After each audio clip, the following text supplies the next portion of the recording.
جی دیکھیے، نحمدہ و نصلی علی رسولہ الکریم، اما بعد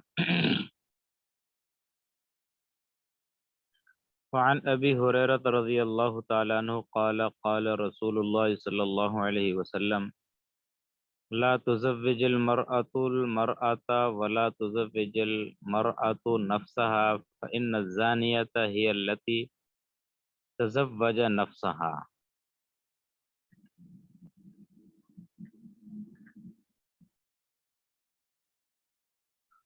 حضرت ابو ہریرہ رضی اللہ تعالیٰ عنہ سے روایت ہے، وہ فرماتے ہیں، فرمایا رسول اللہ صلی اللہ علیہ وسلم نے، نہ نکاح کرائے کوئی عورت کسی دوسری عورت کا، یعنی لا تزوج المرأة، نہ نکاح کرائے کوئی عورت کسی عورت کا، اور لا تزوج المرأة نفسها، نہ ہی نکاح کرے عورت اپنا۔ فإن الزانیة، بے شک وہ عورت زنا والی ہے جو عورت اپنا خود نکاح کروائے۔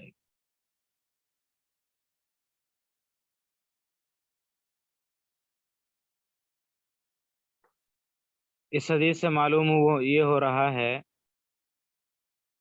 کہ کوئی عورت کسی دوسری عورت کا نکاح نہیں کروا سکتی، نہ ہی کوئی عورت خود اپنا نکاح کر سکتی ہے۔ اگر کوئی عورت ایسا کرے گی تو فإن الزانیۃ ہی التی زوج نفسها، وہ زنا کرے گی، گویا کہ اس نے زنا کیا ہے۔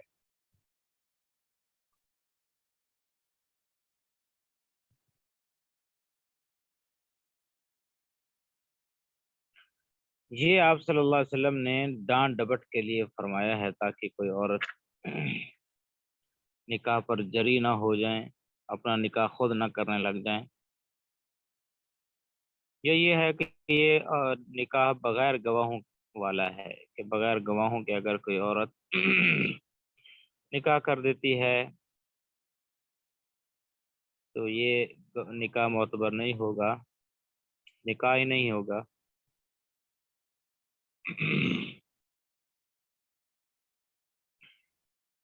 تو مسئلہ یہ ہے کہ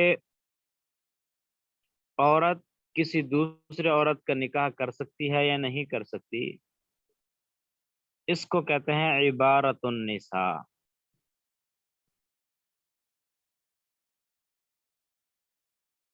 یعنی کوئی عورت کسی دوسرے عورت کا نکاح کروائے، ایجاب اور قبول کروائے،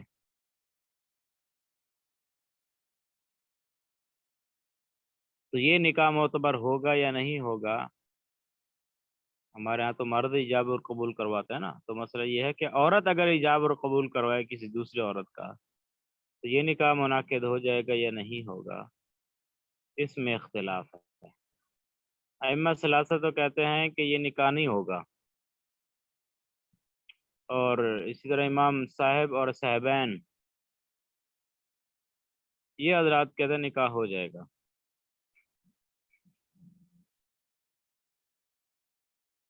آپ حضرات نے ائمہ ثلاثہ کی دلیل ابھی آپ حضرات نے پڑھی ہے، کوئی عورت دوسری عورت کا نکاح نہ کروائے، اس طرح خود عورت بھی اپنا نکاح نہیں کروا سکتی، اگر ایسا ہوا تو پھر وہ زنا کرنے والی ہوگی۔ امام صاحب کی دلیل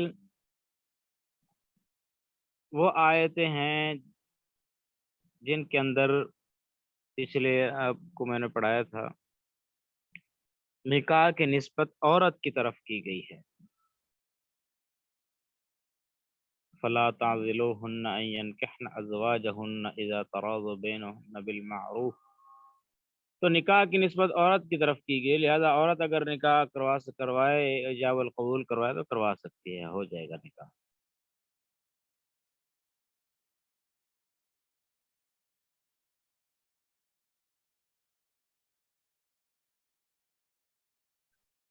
باقی رہی کہ ائمہ ثلاثہ نے جو دلیل پیش کی ہے کہ نبی کریم صلی اللہ علیہ وسلم نے تو منع فرمایا ہے، تو اس کا جواب یہ ہے کہ اس کے ہم بھی قائل ہیں کہ آپ صلی اللہ علیہ وسلم نے منع فرمایا ہے، لیکن اس سے یہ لازم نہیں آتا کہ نکاح ہوتا ہی نہیں ہے۔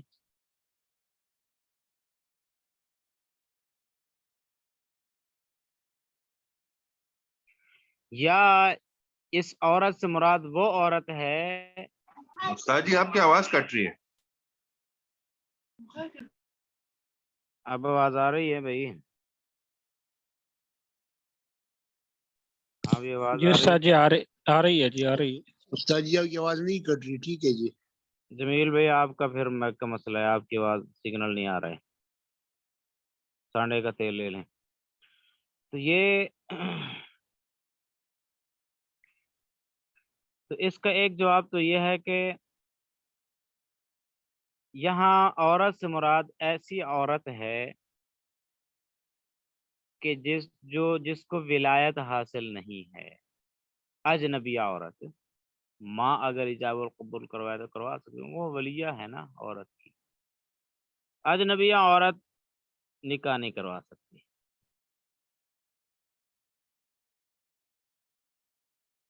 یا یہ ہے کہ یہ نکاح تنزیہ، یہ مکروہ تنزیہ پر مشتمل ہے کہ اچھا نہیں ہے کہ عورت عورت کا نکاح کروائے، مرد کس لیے ہے؟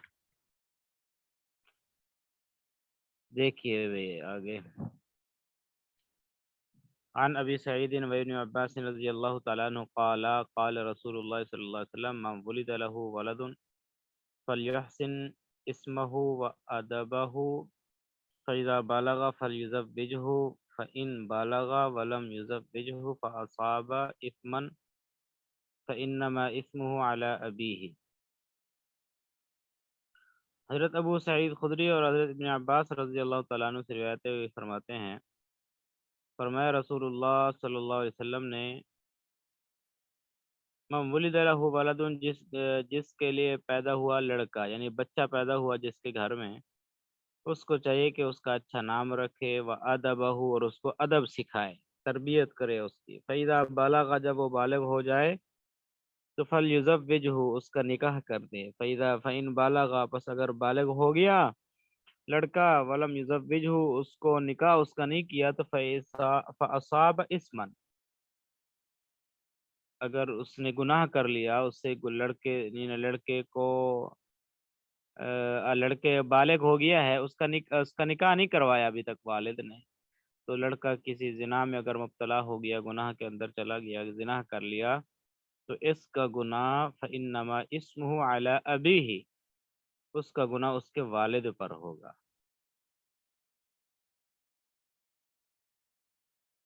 اس لیے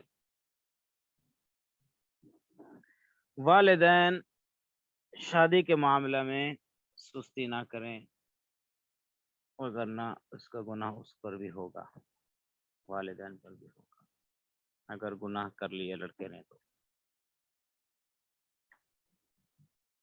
وعن عمر بن الخطاب رضی اللہ تعالیٰ عنہ عن انس بن مالک رضی اللہ تعالیٰ عنہ عن رسول اللہ صلی اللہ علیہ وسلم قال فی التوراۃ مکتوب من بلغت ابنته اثنتي عشرة سنة ولم يزوجها فأصابت اسما فاسم ذلك عليه، رواهما البيهقي في شعب الإيمان۔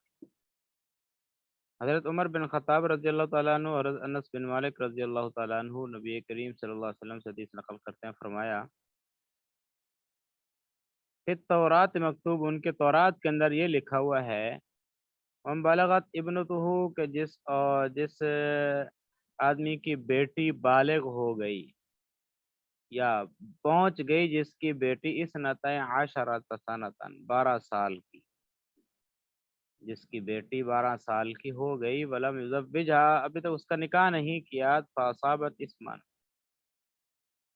اس سے گناہ ہو گیا، فاسم ذالک علیہ، تو اس کا گناہ علیہ، ہی ضمیر کا مرجع والد ہے، اس کا گناہ اس کے والد پر ہوگا۔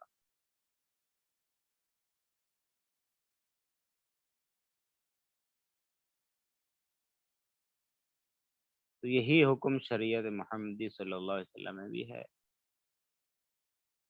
پیچھے آپ نے لڑکے کے بارے میں سنا ہے، یہاں لڑکی کے بارے میں، اب لڑکی کا حکم تورات کے اندر ہے، تو یہاں احادیث کے اندر یہاں بھی یہی حکم لاگو ہوگا۔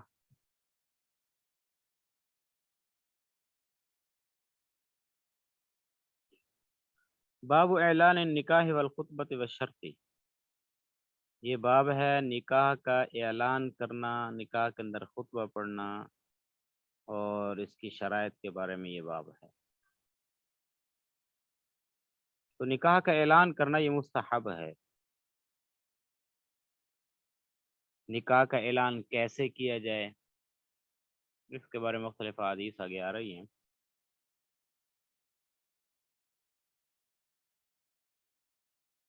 اسی طرح نکاح کے اندر خطبہ بھی پڑھا جاتا ہے، حمد و ثنا ہوتی ہے جس کے اندر وعظ و نصیحت ہوتی ہے، ایجاب اور قبول سے پہلے خطبہ پڑھنا یہ سنت ہے۔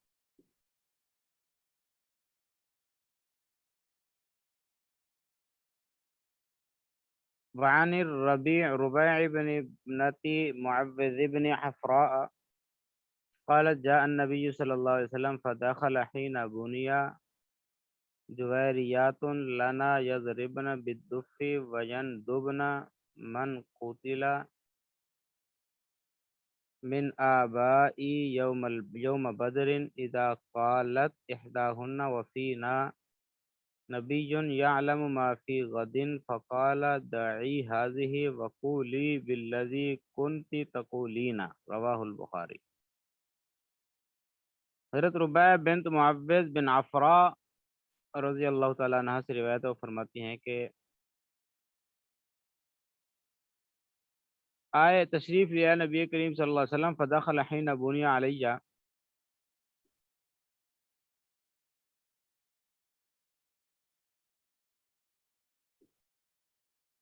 تشریف لے آئے جس وقت میں اپنے خاوند کے گھر لائی گئی، خاوند کے گھر آ گئی، یعنی مطلب یہ ہے کہ رخصتی ہو گئی۔ فجلس علی فراشی، تو نبی کریم صلی اللہ علیہ وسلم بیٹھ گئے میرے بستر پر، کم مجلسی کا منی، جیسا کہ آپ کا بیٹھنا مجھ سے۔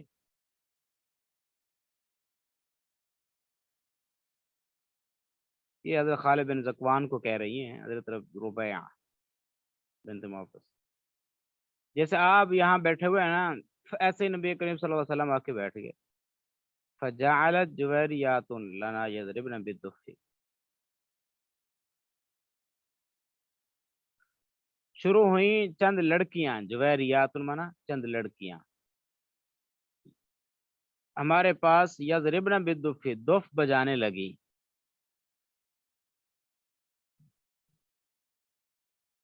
وَيَنْدُبْنَ مَنْ قُتِلَ مِنْ آبَاءِ یوم بدر، اور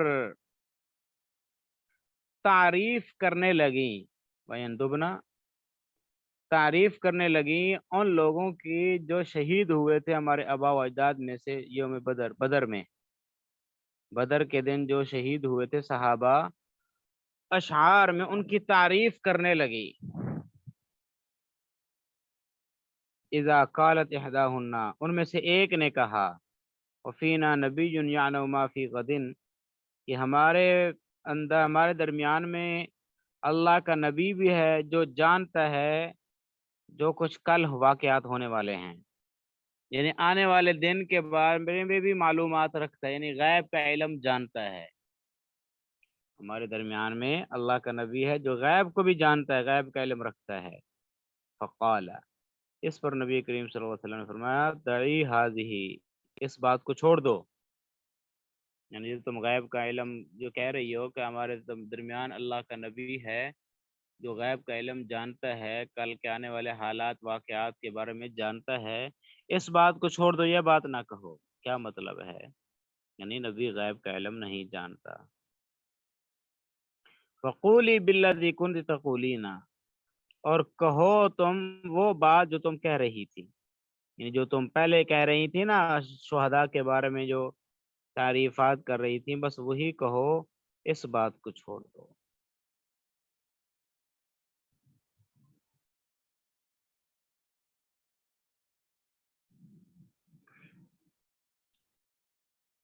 تو اس حدیث پاک کے اندر دف بجانے کا ذکر آیا ہے، دف ہے، دف، ہاں دف بجانے کا ذکر آیا ہے، اور اسی طرح یہ بھی آیا ہے ہمارے درمیان میں ایسا نبی ہے جو غیب کی خبریں جانتا ہے۔ جیسے انہوں نے ایک غیب کے بارے میں کہا تو اب صلی اللہ علیہ وسلم نے فوراً ان کو روک دیا۔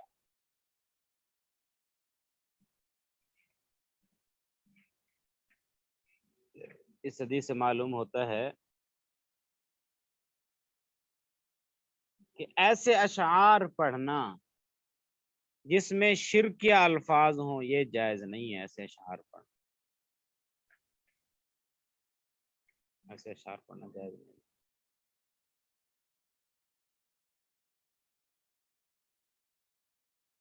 تو بہرحال اس میں ایک تو دف بجانے کا تذکرہ ہے. دف بجانا یہ جائز ہے یا جائز نہیں ہے، اس بارے میں علماء کے مختلف اقوال ہیں. امام اعظم ابو حنیفہ رحمہ اللہ اور امام شافعی رحمہ اللہ یہ کہتے ہیں دف بجانا جائز ہے. جو ایک طرف سے بجتا ہے دف، ایک تو ڈھول ہوتا ہے دونوں طرف سے، وہ نہیں، دف بجانا جائز ہے.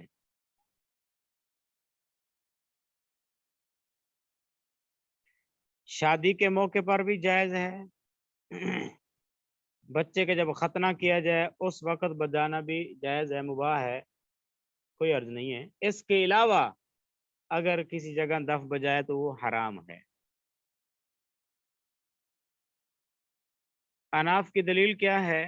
وہ یہی حدیث ہے، دلیل ہے کہ دف بجا رہی تھیں اور صحابہ اکرام جو غزوہ بدر کے اندر شہید ہوئے تھے ان کے بارے میں اشعار پڑھ رہی تھی، ان کی تعریف کر رہی تھی. تو اس حدیث سے معلوم ہوتا ہے دف بجانا جائز ہے.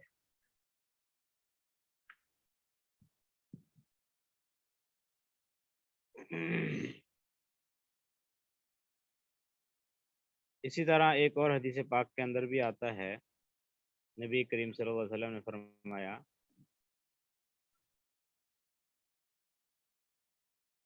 اعلنوا هذا النکاح، اعلان کرو تم نکاح کا اعلان کرو، اور نکاح مسجد کے اندر کیا جائے. وجعلوہ فی المساجد، نکاح مسجد میں کیا کرو. وضربوا علیہ بالدف، اور دف بجایا کرو. اس حدیث سے معلوم ہوتا ہے کہ دف بجانا جائز ہے. امام شافعی رحمہ اللہ کہتے ہیں دف بجانے کے لیے 3 شرطیں ہیں.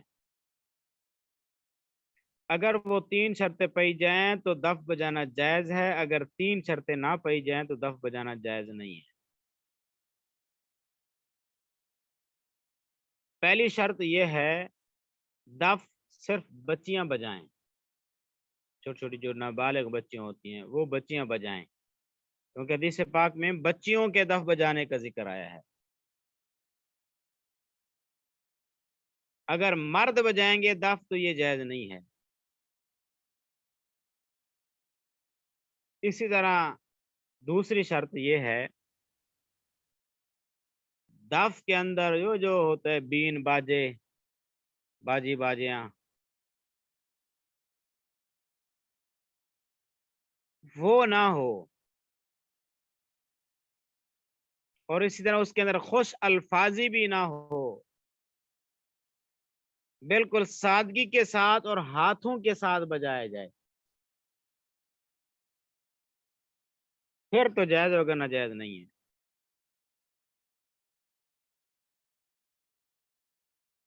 اسی طرح جو دف ہے یہ نکاح کے وقت بجایا جائے، جس وقت نکاح ہو جائے پھر دف بجایا جائے، یا جس وقت رخصتی ہو رہی ہو، رخصتی ہو جائے پھر تھوڑی دیر بعد پھر یہ دف بجایا جائے. یہ 3 شرطیں ہیں. ان 3 شرطوں کے، یہ 3 شرطیں اگر پائی جائیں گی تو دف بجانا جائز ہے، 3 شرطیں نہیں پائی جائیں گی تو پھر دف بجانا بھی جائز ہے.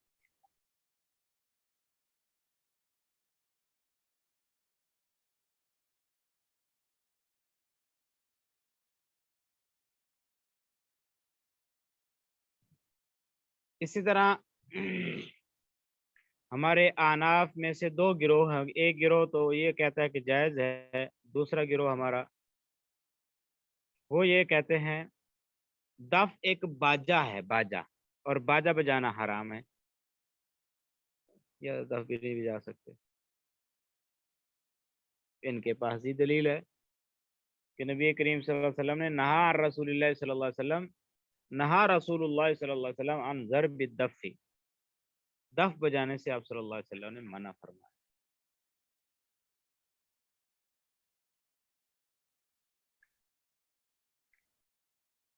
بہرحال امام شافعی رحمہ اللہ کے نزدیک تو 3 چیزیں ہیں، ان میں 3 شرطیں ہیں، اگر وہ شرطیں نہیں پائی جائیں گی تو دف ہو جانا جائز نہیں ہے۔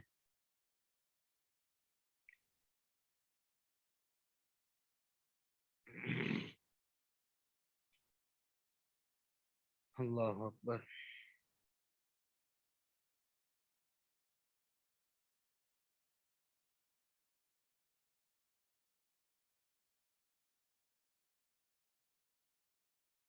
آگے دیکھیے حدیث، وعن عائشہ رضی اللہ تعالیٰ عنہ قالت، زف باقی تھوڑی سی اس میں تشریح ہے، وہ کل انشاءاللہ کریں گے۔ قال زفت امرأة الى رجل من الانصار فقال نبی اللہ صلی اللہ علیہ وسلم ما كان معكم لهو فإن الانصار يعجبهم اللهو، رواہ البخاری۔ حضرت عائشہ صدیقہ رضی اللہ تعالیٰ عنہ سے روایت فرماتی ہیں کہ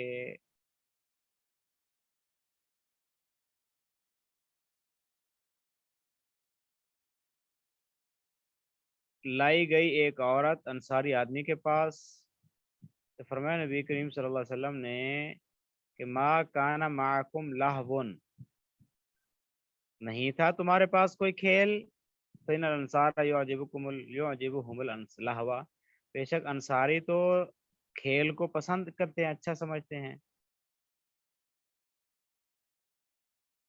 یعنی اس سے مراد دف ہے، یعنی دف تمہارے پاس نہیں تھا وہ بجاتے، انصاری آدمی تو انصار صحابہ تو دف کو بجانے کو اچھا سمجھتے ہیں، تو وہ بھی خوش ہو جاتے، دف بجا لیتے، آپ دف کو پسند کرتے ہیں۔ ایک اور حدیث دیکھ لیجیے، وعنہا قالت تزوجنی رسول اللہ صلی اللہ علیہ وسلم فی شوال، حضرت اما عائشہ صدیقہ رضی اللہ تعالیٰ عنہ سے روایت فرماتے ہیں کہ میرا نکاح کیا مجھ سے نبی کریم صلی اللہ علیہ وسلم نے شوال میں، وبنا بی فی شوال، اور اسی طرح لایا گیا مجھ کو شوال کے مہینے میں، یعنی رخصتی بھی شوال کے مہینے میں ہوئی۔ کون سی عورت ہے، بیوی ہے نبی، زوجہ مطہرہ ہے جو نبی کریم صلی اللہ علیہ وسلم کی کان احظا عندہ منی، جو زیادہ نصیب والی ہو مجھ سے، اب صلی اللہ علیہ وسلم کے پاس۔ باقی پھر انشاءاللہ کل حدیثیں پڑھیں گے۔ اللہ ہم سب کو مل کی توفیق دے۔ السلام علیکم ورحمۃ اللہ وبرکاتہ۔ آمین، وعلیکم السلام ورحمۃ اللہ وبرکاتہ۔ وعلیکم السلام۔ یہ دف کے بارے میں اور علم غیب کے بارے میں اہم بات ہے، اس کو ذرا یاد رکھنا۔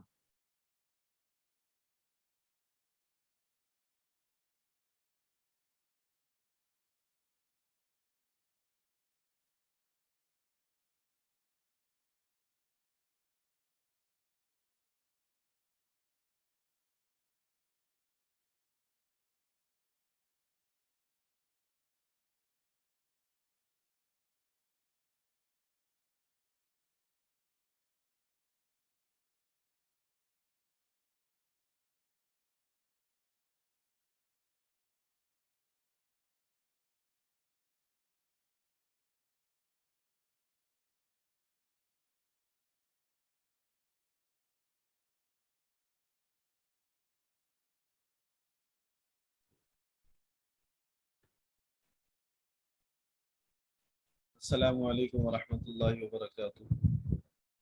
وعلیکم وعلیکم السلام ورحمۃ اللہ وعلیکم وبرکاتہ۔ السلام ورحمۃ اللہ وبرکاتہ۔ حضرت کیا بات ہے، سناٹا ہے کلاس میں آج؟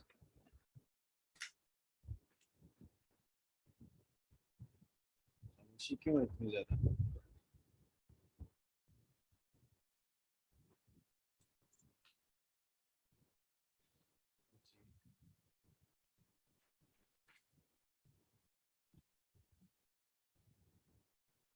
استاد محترم جمیل صاحب موجود ہیں، سناٹے کا کوئی ویسے جواز تو نہیں بنتا؟ حضرت مجھے بھی اسی لیے تعجب ہے، اسی لیے میں نے تعجب کی۔ استاد جی وہ کتاب لانے کی کوشش کر رہا ہوں تو میں باقی لوگ بھی بولے۔ جمیل بھائی آپ کتاب لانے کی ذمہ داری اس بندے کی لگائیں جو اس میں ماہر ہو، آپ جس کام میں ماہر ہیں وہ انوش جو کام ہے، کریں۔ انوش نہیں آ رہا، اس کو میں بار بار ریکویسٹ کر رہا ہوں کہ آ جاؤ، اور انوش نہیں آ رہا، مجھے لگائے ہوئے۔ جمیل بھائی میں ہوں کلاس میں۔ بس جی، آپ اچھا ابھی آپ آپ جو آئے ہیں، ابھی تک نہیں تھے۔ انوش بھائی جمیل بھائی کی جو مہارت ہے وہی ان کو کام دیا کریں یار، آپ مہربانی کریں. اب ڈاکٹر صاحب ہمیں یہ نہیں سمجھ آئی کہ آپ نے تعریف کی ہے یا تنقید کی ہے.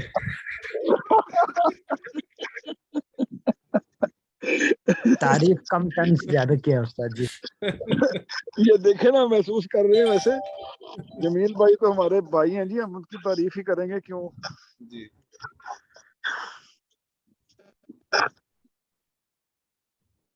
چلیں جی جلدی جلدی کھول دیں پھر. اور استاد محترم آپ ٹھیک ہیں، خیریت سے ہیں؟ جی جی اللہ کا فضل جی، آپ حضرات کی دعائیں سب خیریت ہے، ٹھیک ہے.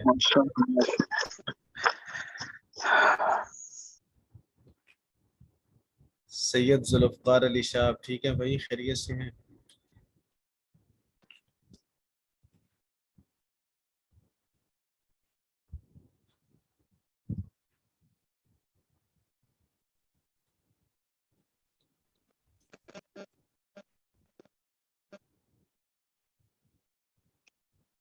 جی ایسے ہی غائب ہو گئے.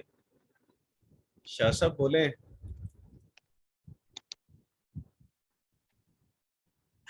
السلام علیکم. جی وعلیکم السلام ورحمۃ اللہ. حضرت اپنی آواز سنا دیا کریں. وہ اصل میں سگنل چلے جاتے ہیں، بند ہو جاتے ہیں. تھوڑے سگنل ڈاکٹر جمیل صاحب سے لے لیں. اچھا جی مولانا، ہم نے منافقین کی ایک مثال پڑھ لی تھی اور دوسری مثال ہم نے شروع کرنی ہے ابھی. کتاب کہاں سے کھولی آپ نے؟ کتاب کھولی.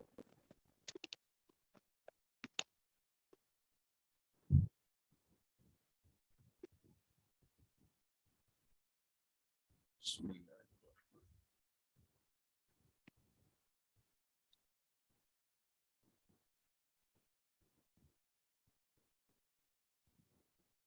اعوذ باللہ من الشیطان الرجیم. بسم اللہ الرحمن الرحیم. او کصیب من السماء فیہ ظلمات ورعد وبرق یجعلون اصابعهم فی آذانهم من الصواعق حذر الموت واللہ محیط بالکافرین. ایک تو اس مثال کی یہ جو دوسری مثال دی ہے، میں نے پہلے عرض کر دیا تھا کہ یہ ان منافقین کی ہے جو اپنے نفاق کے اندر متردد ہیں، انہیں شک ہے اپنے نفاق کے اندر. پہلی مثال ان منافقین کی تھی جو اپنے نفاق کے اندر راسخ ہیں. ایک تو ایک اجتماعی تشبیہ ہے. بارش ہو رہی ہے آسمان سے، اس کے اندر اندھیرا بھی ہے. لازمی بات ہے جب بادل ہوں گی تو اندھیرا ہوگا، پھر اس کے اندر بجلی بھی ہے، کڑک بھی ہے، روشنی بھی ہے، اور بادلوں کی گرج اور چمک بھی ہے، گرج بھی ہے.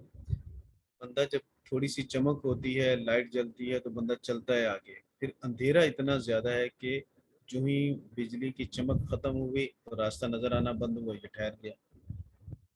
منافق کی مثال بھی اللہ رب العزت نے اسی طرح دی کہ یہ دوسرا منافق ایسا ہے، تھوڑا سا حق واضح ہوا، دل کا میلان اس کی طرف ہوتا ہے کہ حق قبول کر لینا چاہیے، تھوڑا سا آگے بڑھتا ہے، پھر دوبارہ کفر کی طرف سے اسے کھینچا جاتا ہے اور پھر انہی اندھیروں میں واپس پلٹتا ہے تو پھر ٹھہر جاتا ہے، ایمان کی طرف آگے نہیں بڑھتا.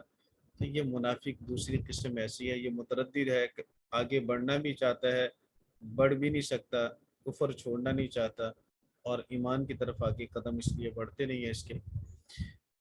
اللہ رب العزت نے ایک تو یوں مثال دی، دوسری مثال اس کو مفسرین کرام نے انفرادی طور پر اس کی تطبیق دی ہے. کہ چند نام اللہ رب العزت نے یہاں ذکر فرمائے. ایک تو مطر، بارش. او کصیب، سیب کا معنی مطر کیا مفسر نے. او کصیب من السماء فیہ ظلمات، دوسرا لفظ ظلمات، فیہ ظلمات ورعد وبرق، رعد اور برق. آسمان سے برسنے والی جو بارش ہے یہ تو اس کی تشبیہ ہے اسلام کے ساتھ، اور ظلمات اس سے مراد اسلام قبول کرنے کے بعد جو ابتدائی تکالیف آتی ہیں وہ مراد ہے، اور برق سے مراد فتح مراد ہے. اور جو آگے کڑک آ گئی، صواعق، صاعقہ کی جمع، اس کا معنی کڑک، خوفناک آواز، یا رات کا کر لیں، رات کا معنی بھی کڑک ہے، آواز خوفناک. تو اس سے مراد جہادی آیات ہے۔ اب آسمان سے بارش برسی اسلام کی صورت میں، ایمان کی صورت میں، اور اس بارش نے، یہ بارش جب اس منافق کے دل پر برسی تو پھر کیا کیا پھول اگے، پھل اگے، یا زمین نے کیا نتیجہ دیا؟ تو اللہ رب العزت نے جو فرمایا، مفسرین کرام نے اس کو تشبیہ یوں دی کہ یہاں ظلمات سے مراد ابتدائی تکلیفیں ہیں۔ اسلام آیا تو ابتدا میں تکلیفیں تھیں، مکی دور آپ کے سامنے ہے، منافق مکی دور میں تھا بھی نہیں، اور تکالیف سے منافق ڈرتا ہے۔ پھر جب فتح آتی ہے تو فتح کی طرف مال غنیمت چونکہ ملنا ہوتا ہے، یہ بھاگتا ہے اس کی طرف، لالچ ہے کہ اسلام قبول کر لوں، فتوحات کا دور ہے، جیسے مدنی زندگی ساری فتوحات سے بری ہوئی ہے۔ لیکن جہادی آیات کڑک کی طرح ہیں، جہادی آیات میں جہاد میں شریک نہیں ہونا چاہتا، کہتا بغیر شرکت کی مجھے سارا کچھ مل جائے۔ ایک تشبیہ یوں بھی دی، اور ایک تشبیہ یوں بھی دی کہ آسمان سے برسنے والی بارش کو تشبیہ ہے قرآن مجید کے ساتھ، اور پھر اس کے بعد ظلمات ہے، رعد ہے، برق ہے، تو یہ ظلمات سے مراد وہی شدائد اور تکلیفیں ہیں، اور رعد سے مراد تخفیف اخروی ہے، وعدے اللہ رب العزت نے قرآن پاک میں جو کیے اور جو وعیدیں اللہ تعالیٰ نے بیان فرمائی وہ مراد ہے، اور برق سے مراد ایمان کے دنیاوی فوائد ہیں، ایمان کے ذریعے سے دنیاوی فوائد جو منافق کو ملے، جان بچ گئی، عزت سے رہ رہا ہے معاشرے کے اندر، مال غنیمت مل رہا ہے، تو یہ چیزیں اس سے مراد ہیں، اور صواعق سے مراد شرعی احکام لیے۔ تو مختلف مفسرین کرام نے مختلف تشبیہات اس آیت کی دی۔ تیسری ایک تفسیر اس آیت کی یہ بھی کی گئی کہ قرآن آسمان سے برسنے والی بارش کی طرح ہے، بارش سے زمین کی زندگی ہوتی ہے، قرآن سے انسان کی زندگی ہے، بارش برستی ہے تو اس سے جسم کو ملنے والی خوراک وہ پیدا ہوتی ہے، اور آسمان سے قرآن نازل ہوا تو یہ روح کی خوراک بن کر نازل ہوا۔ بارش کا تعلق دنیاوی فلاح اور بہبود کے ساتھ ہے، اور قرآن مجید کا تعلق اصل آخرت کی فلاح اور بہبود کے ساتھ ہے، اگرچہ دنیا کی فلاح بھی اس کے ساتھ جڑی ہوئی ہے، لیکن آخرت کی مقصودی فلاح اس سے آخرت کی ہے۔ پھر منافقین کو جو شبہات ہوتے ہیں دین کے اندر، اسلام کے اندر، ان شبہات کو تشبیہ دی گئی ہے ظلمات کے ساتھ۔ پھر منافقین کے نفاق اور کفر پر جو وعیدیں ہیں قرآن مجید میں، ان کو تشبیہ دی رعد کے ساتھ، اور جو آیات واضح ہیں احکام میں، ان کو تشبیہ دی ہے برق کے ساتھ، وہ بھی تشبیہ دی گئی۔ باقی 3 تفسیریں یہ ہوگی، چوتھی تفسیر مفسر رحمہ اللہ تعالی نے خود ذکر فرمائی ہے، اس کو آپ خود یہاں دیکھ لیتے ہیں۔ اب ایک تو یہ ہو گیا، دوسرا یہ، اب ساتھ ساتھ اس کو دیکھ لیں۔ پہلی بات یہ بھی سمجھ لیں کہ او ہے اس آیت مبارکہ کے شروع میں، او کا صیبن۔ آپ دیکھتے ہیں کہ اردو کے اندر جب ہم ترجمہ کرتے ہیں تو اس کا ترجمہ کرتے ہیں یا کے ساتھ، جاءنی زید او امر، میرے پاس زید آیا یا امر آیا، لیکن یہ یا ہم کب لاتے ہیں؟ جب شک ہوتا ہے، ہمیں پتہ نہیں زید آیا یا امر آیا۔ اللہ کے کلام میں تو تشکیک نہیں ہوتی، اللہ کے کلام میں تو شک نہیں ہے کہ اللہ نے 2 مثالیں بیان کی، مثلهم کمثل الذی استوقد نارا فلما اضاءت ما حوله ذهب الله بنورهم وتركهم في ظلمات لا يبصرون صم بكم عمي فهم لا يرجعون، او كصيب، یا یوں ہے یا یوں ہے، نہیں۔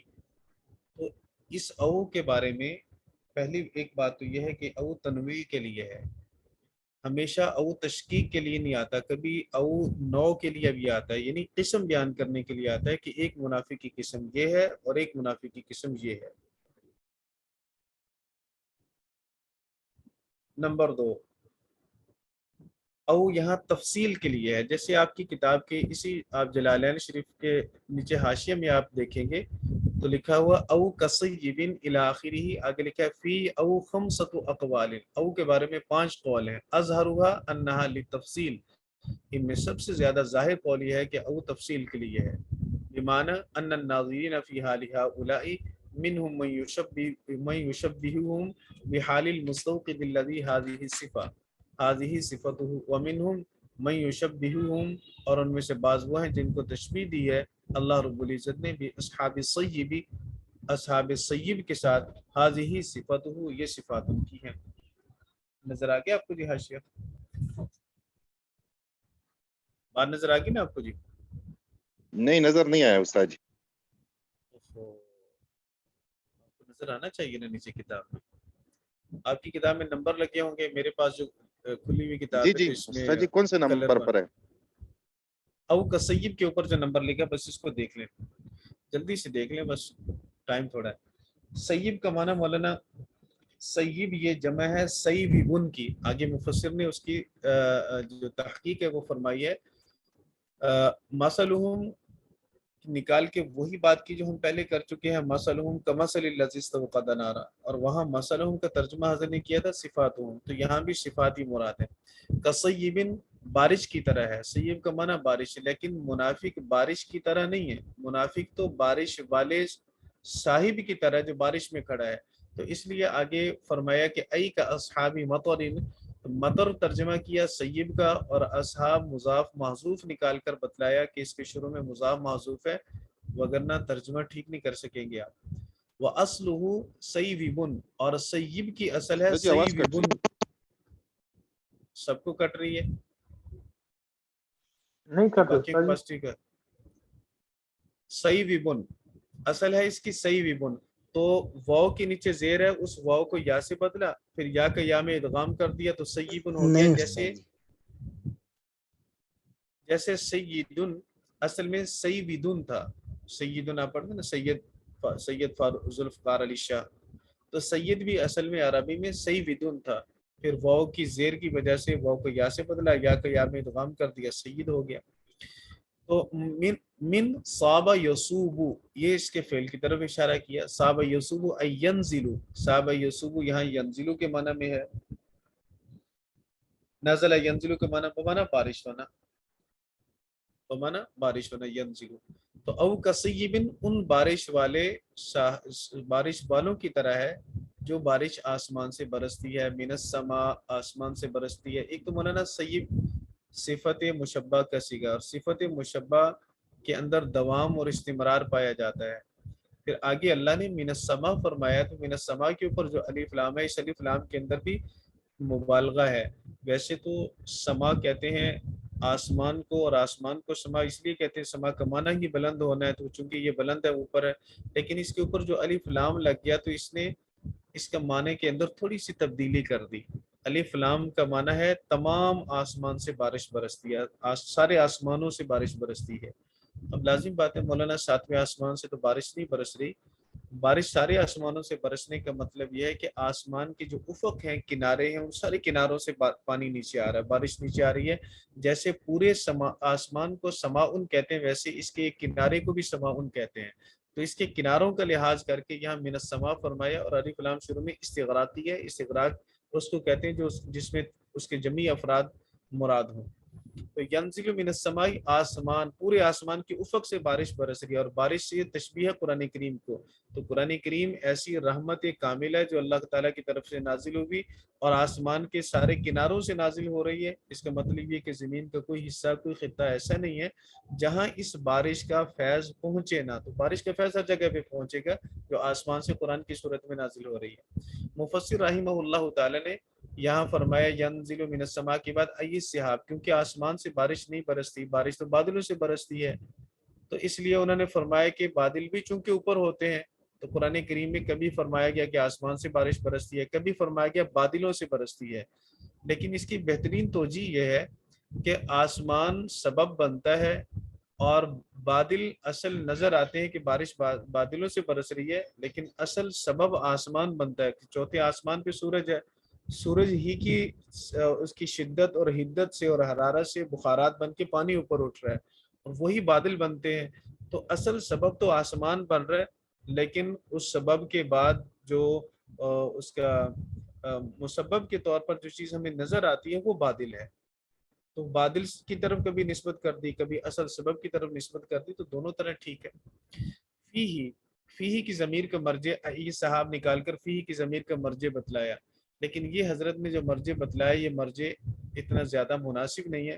آپ اپنی کتاب کے حاشیے میں اگر دیکھ لیں گے تو حاشیے کے اندر اس کی وضاحت لکھی ہوئی ہے کہ اس کا اصل مرجع بنتا ہے الصیب فیہی، اگر آپ کو نظر آ جائے تو دیکھ لیں، آپ کو پھر وہاں سے دیکھنے میں آسانی رہے گی۔ المتبادر من ظاہر النظم ان الضمیر راجع الی صیب، متبادر یہ ہے ظاہر نظم قرآن پاک کے الفاظ کی جو ترتیب ہے اس کے مطابق یہ ضمیر لوٹے گی سیب کی طرف. وقد اعادہ غیر الجلالی من المفسرین، مفسرین میں سے جلال الدین سیوطی کے علاوہ باقی سب نے سیب ہی کی طرف ضمیر لوٹائی ہے. واما ہوا فقد اعادہ الی الصحابی، اور بہرحال حضرت نے جلال الدین سیوطی نے ضمیر کو لوٹایا صحاب کی طرف. الذی ہوا مدلول السما، جو کہ آسمان کا مدلول ہے. وہو خلاف ظاہر نظم الآیہ، اور الصحاب کو ضمیر کا مرجع بتلانا یہ نظم قرآنی کے خلاف ہے، ظاہر کے خلاف ہے. لہٰذا بہتر توجیہ یہی ہے کہ اس کا مرجع صحاب بنانے کی بجائے اس کا مرجع سیب بنایا جائے، اور جنہوں نے اس کا مرجع سیب بنایا وہ ٹھیک ہے، بالکل وہ زیادہ بہتر ہے. پھر مولانا اس کے اندر آگے فرمایا کہ فی ظلمات، اس کے اندر ظلمات ہیں. ظلمات جمع ہے، برعد یہ بھی واحد ہے، برقن یہ بھی واحد ہے. ظلمات جمع اس لیے ہے کہ اس میں بادل کا اندھیرا بھی ہے، بارش کی قطرات کا اندھیرا بھی ہے، اور اس میں رات کا اندھیرا بھی ہے. تین اندھیرے مل گئے تو ظلمات بن گئے. اس لیے مفسر نے آگے فرمایا متکاثفہ، اوپر نیچے، پہ در پہ ظلمات ہے. رات کا معنی هو الملک المؤکل به، وہ فرشتہ جس کو وکیل بنایا گیا ہے ان بادلوں کے بارے میں. وکیل الصوت ہوا، اور بعض نے کہا کہ نہیں اس کی آواز ہے. سیدنا عبداللہ بن عمر رضی اللہ تعالیٰ نے جو تفسیر فرمائی ہے وہ پہلی ہے. سیدنا عبداللہ بن عمر فرماتے ہیں کہ رات سے مراد وہ فرشتہ ہے، یعنی فرشتے کا نام ہے رات. اور حضرت انہوں نے مجاہد رحمہ اللہ تعالیٰ نے جو تفسیر فرمائی ہے انہوں نے فرمایا کہ یہ اس فرشتے کی آواز کا نام ہے جو بادلوں کو ہانکتا ہے. تو وہ کڑک جو آواز آتی ہے، اور جو ہمارے فلاسفہ وہ کہتے ہیں کہ نہیں، بادلوں کے آپس میں ٹکرانے سے جو آواز پیدا ہوتی ہے اس کو رات کہتے ہیں. وہ برق لمعان صوته الذی یسجرہ بھی، اور برق اس کوڑے کو کہتے ہیں، برق اس کوڑے کی چمک کو کہتے ہیں جس کے ذریعے سے فرشتہ بادلوں کو ہانکتا ہے. تو یہ بادلوں کو جب ہانکتا ہے تو اس کے پاس ایک کوڑا ہے جو مارتا ہے بادلوں کو، تو اس سے ایک بجلی چمک سی پیدا ہوتی ہے جس کو ہم کہتے ہیں بجلی چمک رہی ہے. یجعلون اصابعہم، وہ اپنی انگلیاں ڈالتے ہیں، فی آذانہم اپنے کانوں میں. مولانا انگلی اپنے کانوں میں کوئی نہیں ڈال سکتا، انگلی کا پورا کان کے سوراخ کے اوپر رکھا جاتا ہے. لیکن اگر کوئی اس کو اتنا دبا کے کان کے اوپر رکھے کہ ایک بالکل آواز کان کے اندر جائے ہی نہ، تو مبالغہ کے طور پر تعبیر کیا جاتا ہے کہ انگلیاں ڈالنی اس نے کانوں میں. تو اس لیے مفسر رحمہ اللہ تعالی نے اصابعہم کی تفسیر فرمائی اناملہا کے ساتھ. انامل کہتے ہیں پوروں کو، انگلیوں کے پورے، کہ یہ اصابعہم کہا ہے، مراد اس سے انامل ہے. پھر انامل کو اصابع کیوں کہا؟ اس لیے کہا کہ یہ مبالغہ مقصود تھا کہ منافق اتنے زور سے کانوں میں انگلیاں ٹھوستا ہے کہ بالکل معمولی سی آواز بھی قرآن کریم کی اس کے کانوں میں نہ جائے. یجعلون ای اصحاب الصیب نکال کر حضرت نے یجعلون کا فاعل بتلایا. یجعلون اصحابہم، یجعلون اصحاب الصیب، وہ بارش والے ڈال لیتے ہیں کس کو؟ اصابعہم اپنی انگلیوں کو، ای اناملہا یعنی اپنے پوروں کو، فی آذانہم اپنے کانوں میں. من الصواعق، من کے بعد اجل نکال کر بتایا کہ یہ من تعلیلیہ ہے.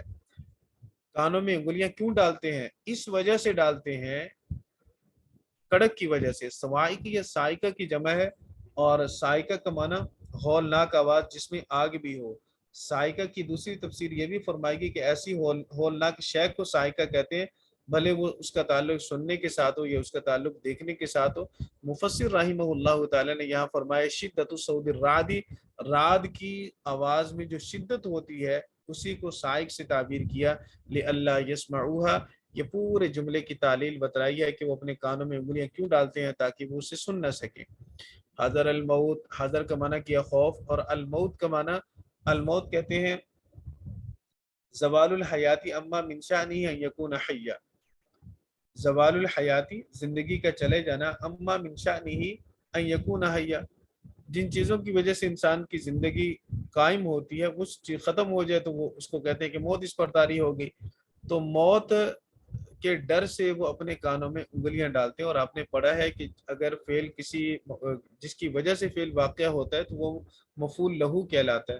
آپ نے وہ مثال نامیر کے اندر ہدایت النام میں پڑھی تھی، ضربت زیدن تعدیباً، میں نے زید کو مارا ادب سکھانے کے لیے. تو ادب کے لیے ضرب والا فعل واقع ہو رہا ہے. یہ کانوں میں انگلیاں کیوں ڈال رہے ہیں؟ حذر الموت، اس لیے یہ مفعول لہو بنے گا. کذالک اولائی، اسی طرح ان منافقین کی مثال ہے اذا نزل قرآن، جب قرآن پاک نازل ہوتا ہے، وفیہ ذکر الکفری، اس میں کفر کا ذکر ہے، المشبہ بالظلمات، جس کو ظلمات کے ساتھ تشبیہ دی، ہم نے پہلے مولانا جو ظلمات کی تفسیریں جو کی یہ ان سے ہٹ کے تفسیر ہے. حضرت فرما رہے ہیں کہ آسمان سے بارش اس کی تشبیہ قرآن پاک کی سی ہے.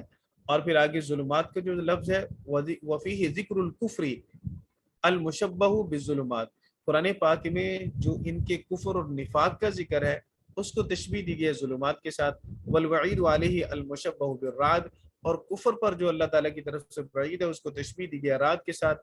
والحجج البینۃ المشبہ بالبرق، اور جو قرآن پاک میں واضح دلائل ہیں ان دلائل کو تشبیہ دی گئی برق کے ساتھ. یصدون آذانہم، وہ اپنے کانوں کو بند کرتے ہیں لئلا یسمعوا، تاکہ وہ اس قرآن کو نہ سن سکے جس میں ان کے کفر کے ذکر ہے، جس میں کفر پر وعید کا ذکر ہے، جس میں اسلام کی حقانیت صداقت پر دلائل موجود ہیں. کیوں ایسا کیوں کرتے ہیں؟ فَيَمِيلُوا إِلَى الْإِيمَانِ وَتَرْكِ دِينِهِمْ، وہ قرآن پاک کے دلائل اتنے مضبوط ہیں، اتنے واضح ہیں اور اتنے پختہ دلائل ہیں کہ ان کو سن کر یہ ایمان کی طرف مائل ہوں گے. اور کفر پر اتنی شدید وعیدیں ہیں کہ ان کو سن کر یہ ترک دینی، اپنے دین کو چھوڑنے کی طرف مائل ہوں گے. اور اپنے دین کو چھوڑنا اور ایمان میں داخل ہو جانا وہ عندہ موت، وہ ان کے نزدیک موت کی طرح ہے. لہٰذا حضر الموت کی تفسیر بھی اس میں آ گئی، تو وہ موت کی طرح ہے، اس لیے وہ اسے چھوڑنا نہیں چاہتے. واللہ محیط بالکافرین، اور اللہ تعالیٰ احاطہ کرنے والا کافروں کا علما و قدرتاً، علم کے اعتبار سے بھی اللہ احاطہ کرنے والا کہ کافر کی ایک ایک حرکت کو جانتا ہے، ایک ایک بول کو جانتا ہے.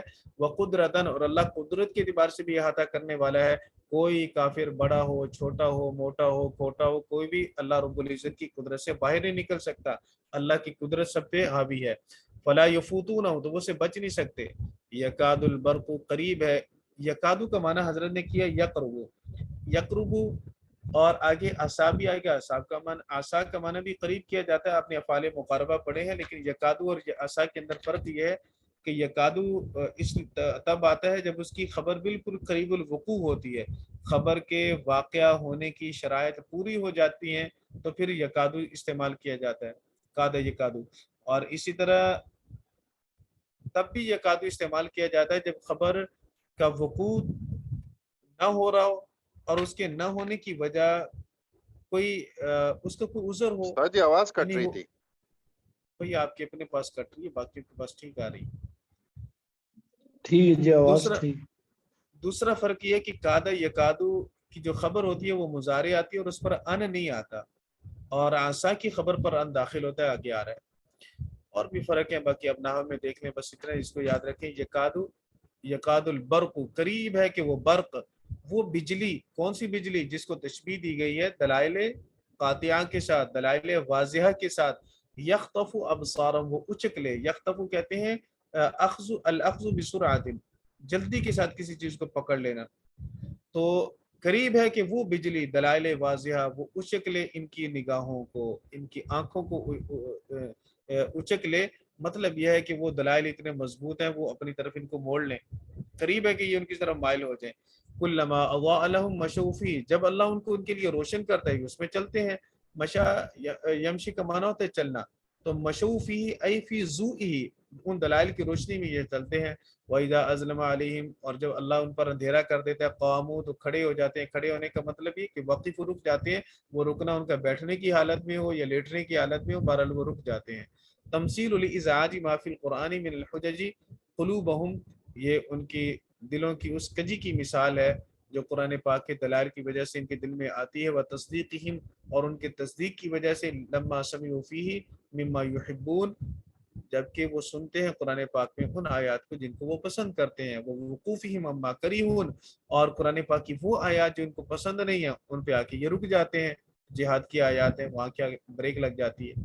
وَلَوْ شَاءَ اللَّهُ لَذَهَبَ بِسَمْعِهِمْ، اگر اللہ تعالیٰ چاہے تو ان کے، پہلے تو اللہ تعالیٰ نے قوت سماعت ضبط کی دل کی، اب اگر اللہ چاہے تو ان کے ظاہری آنکھوں، ظاہری کانوں کو اور ظاہری آنکھوں کو بھی اللہ ختم کر دے. وَلَوْ شَاءَ اللَّهُ، اگر اللہ چاہے، لَذَهَبَ بِسَمْعِهِمْ، تو لے جائے ان کے کانوں کو، بمعنی اسماعہم، یہ نکال کر بتلایا کہ سمع مصدر ہے اور یہ اسماع کے معنی میں ہے. مصدر کی جو اطلاق ہے وہ واحد تسنیہ جمع سب پر ہوتا ہے. وہ ابصارہم، اور اللہ رب العزت ان کی آنکھوں کو بھی لے جائے. الظاہرہ نکال کر بتلایا کہ باطنی آنکھیں تو پہلے ہی ختم ہو چکی ہیں. سم بکم عمي، وہ تو اللہ نے پہلے ہی کہہ دیا. باطن میں ان کے پاس کچھ نہیں ہے، آنکھیں بھی نہیں ہیں، کان بھی نہیں ہیں، اور ان کے دوسرا آنکھیں بھی نہیں، کان بھی نہیں، زبان بھی نہیں. باطن کی تینوں چیزیں، تینوں صلاحیتیں مفقود ہیں، ختم ہے. لیکن اگر اللہ رب العزت چاہے تو اللہ اس پر قادر ہے کہ ان کی ظاہری آنکھیں جو چہرے پہ نظر آ رہی ہیں یہ بھی ختم کر دے، اور اللہ رب العزت ان کے کانوں کو بھی ختم کر دے. کما ذہب بالباطنہ، جیسے کہ اللہ تعالیٰ ان کے باطن کی آنکھوں کو لے گیا، جیسے اللہ ان کے باطن کی قوت سماعت کو لے گیا. ان اللہ علی کل شیء قدیر، بے شک اللہ تعالیٰ ہر چیز پر قادر ہے. مولانا ایک اعتراض سے بچنے کے لیے مفسر رحمہ اللہ تعالیٰ نے تقدیری عبارت نکالی. اعتراض یہ ہے کہ اللہ شے ہے یا لا شے ہے. ظاہری سی بات ہے کہ اللہ لا شے نہیں ہے، اللہ شے ہے. جب اللہ شیء میں داخل ہے تو پھر قاعدہ اور قانون تو یہ ہے کہ کل شیء ہالک، ہر چیز ہلاک ہونے والی ہے. نتیجہ یہ نکلے گا نعوذ باللہ کہ اللہ ہالک، اللہ بھی ہلاک ہونے والا ہے، جبکہ یہ بات غلط ہے. اس کا جواب مفسر رحمہ اللہ تعالی نے دیا کہ ہر چیز شے میں ہر چیز تو آئے گی، اور اللہ بھی شے ہے، لیکن اس شے میں اللہ مستثنیٰ ہے. اس لیے آیت کے ترجمہ حضرت نے یوں کیا کہ ان اللہ علی کل شیء شاءہ قدیر، بے شک اللہ ہر اس چیز پر قادر ہے جس پر اللہ چاہے گا. اللہ اپنی ذات پر قادر ہونا چاہتا ہی نہیں ہے، وہ اللہ کی مشیت سے ہی خارج ہے. اس لیے اللہ رب العزت کی ذات شے ہونے کے باوجود مقدور نہیں ہے، اللہ قادر ہی قادر ہے. اور دوسرا یہ کہ مولانا کانا نکال کر حضرت نے بتایا کہ اعلیٰ جار مجرور مل کر کانا کے متعلق ہو کر انا کی خبر بن جائیں گے. اور تیسری بات یہ کہ کانا دوام اور استمرار کے معنی میں آتا ہے. ہم نے پہلے بھی بتایا تھا کہ جب اللہ کے لیے استعمال ہو تو دوام کے معنی میں آتا ہے. وَمِنْهُ اِذْهَابُ مَا ذُكِرَ، اور انہی میں سے وہ چیزوں کا جانا بھی ہے جن کا بھی ذکر کیا کانوں کا اور آنکھوں کا. جب اللہ ہر چیز پر قادر ہے تو منافقین کی آنکھیں اور منافقین کے کان وہ بھی تو شیئن میں داخل ہے. اللہ چاہے تو ان کو بھی لے جائے، ظاہری کانوں کو اور ظاہری آنکھوں کو. بس ہی مولانا.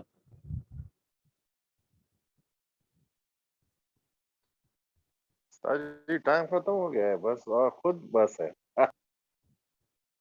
آج خود ہی بس ہے.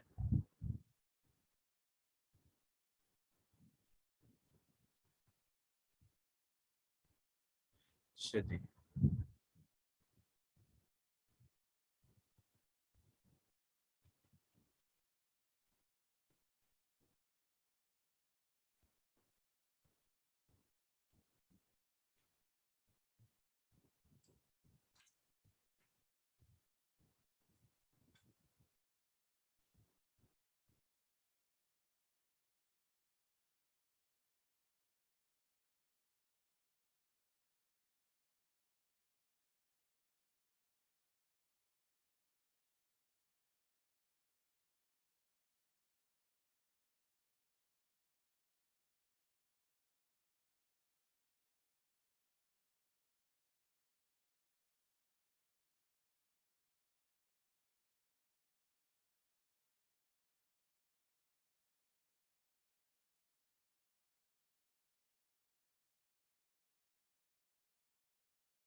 السلام علیکم ورحمۃ اللہ وبرکاتہ.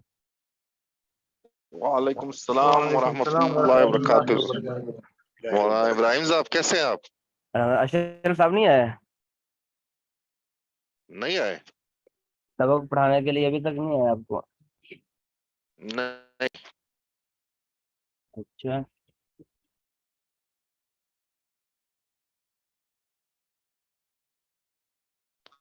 استاد جی آپ فارغ؟ ہاں جی میں فارغ ہوں.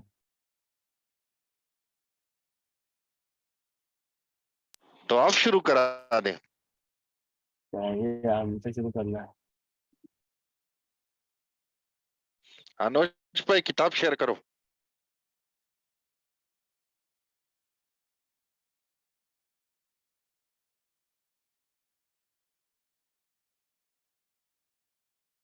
آج تو آپ کی موجیں.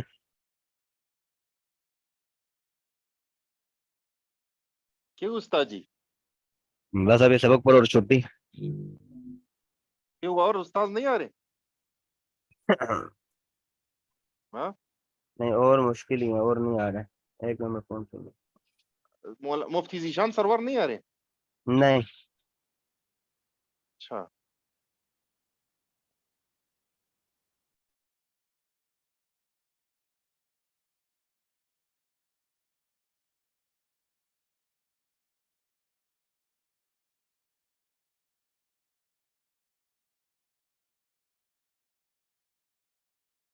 ہاں جی پڑھ لیں کوئی بھائی عبارت پڑھ لیں. کہاں سے پڑھنا؟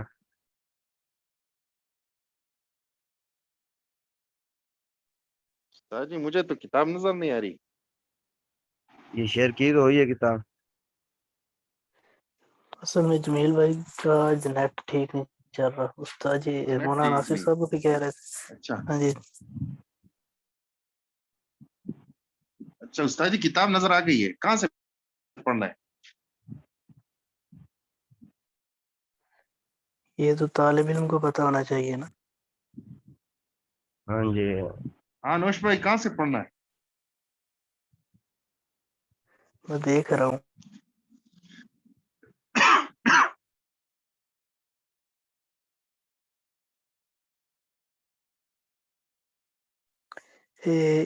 تقریباً 5ویں لائن سے.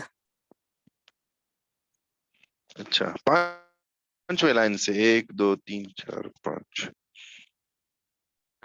چھٹی سے قال وَإِن طلاقاً تزوج. بائنا قال وإن تزوج حبلى من زنا جاز النكاح ولا يطأها حتى تضع حملها وهذا عند امام ابي حنيفه رحمه الله عليه ومحمد رحمه الله عليه وقال ابو يوسف رحمه الله عليه النكاح فاسد وإن كان الحمل ثابت النسب فالنكاح باطل بالإجماع لأبي يوسف رحمه الله عليه إن الامتناع في الأصل لحرمة الحمل وهذا الحمل محترم لأنه لا جناية منه ولهذا لم يجوز إسقاطه ولهما أنها من المحلات بالنص وحرمة الوتي كي لا يسقي ماؤه زرع غيره والامتناع في ثابت النسب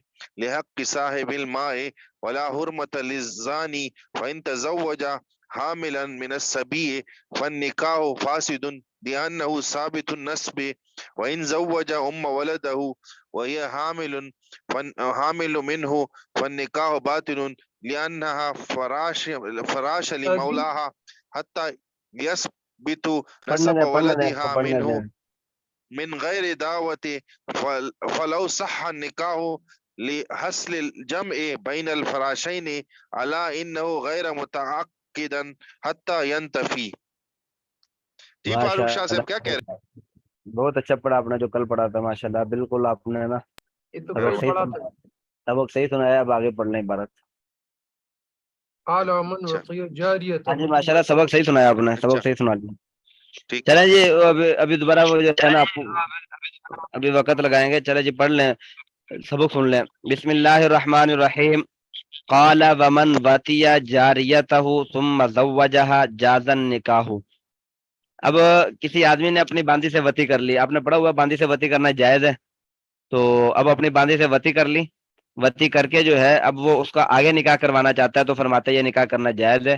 اس کا مسئلے کا آپ نے اشارہ جو ہے وہ پڑھ لیا تھا پرسوں، لیکن یہ مسئلہ جو ہے وہ دلیل کے ساتھ جو ہے وہ آج آ رہا ہے کہ وتی کرنے کے بعد اپنی باندی کا نکاح کروانا جائز ہے، اس کو کوئی طلاق دینے کی ضرورت نہیں ہے، اس کو آزاد کرنے کی ضرورت نہیں ہے۔ ایسا نہیں ہے کہ اب جب وتی کر لی ہے تو باندی کو جب آزاد کرے گا تو ہی اس کا نکاح آگے ہو سکتا ہے، ایسی بات نہیں ہے، بلکہ جب وتی کر لی، وتی کرنے کے بعد اگر اس کا آگے نکاح کروانا چاہتا ہے تو جائز ہے، لیکن جب اس کا آگے نکاح کروا دیا اب اس کے ساتھ وتی کرنے کی دوبارہ مالک کو گنجائش نہیں ہوگی، چونکہ اب اس نے اس کو آگے نکاح کروا دیا ہے، مالک کے لیے اب کوئی گنجائش نہیں ہے اس سے نکاح کرنے کی۔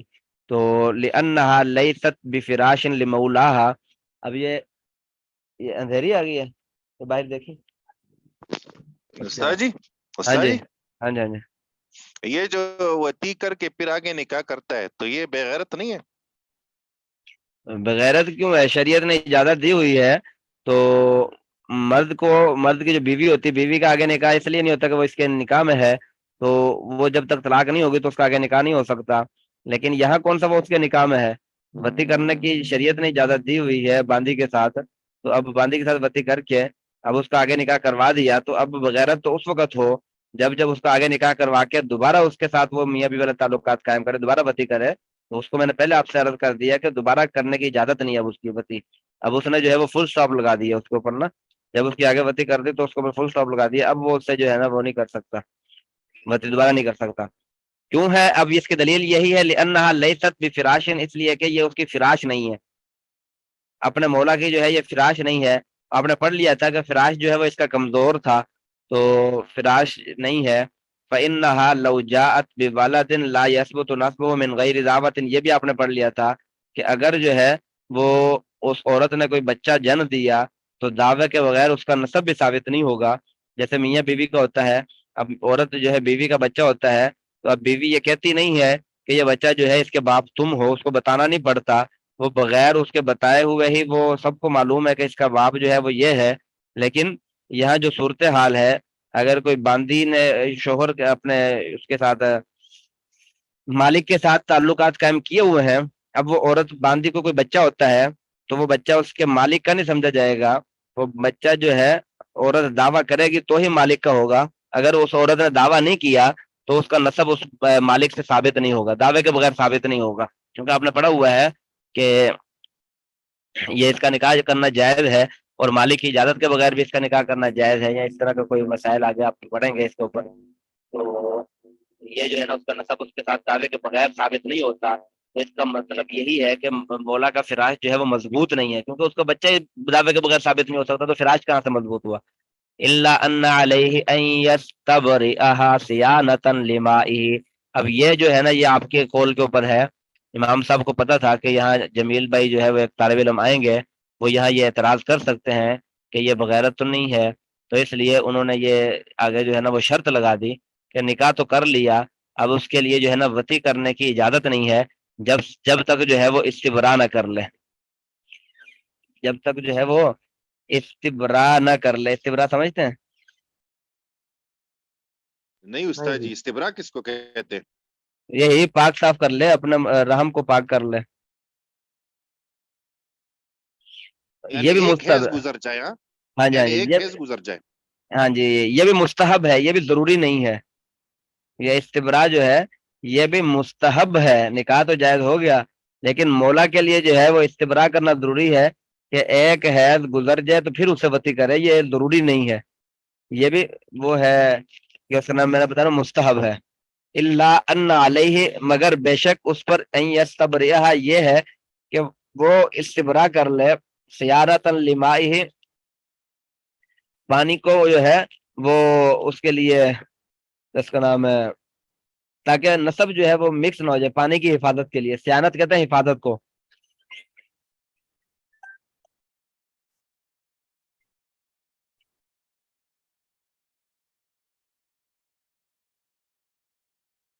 یعنی شریعت میں نسب کی اتنی اہمیت ہے؟ ہاں جی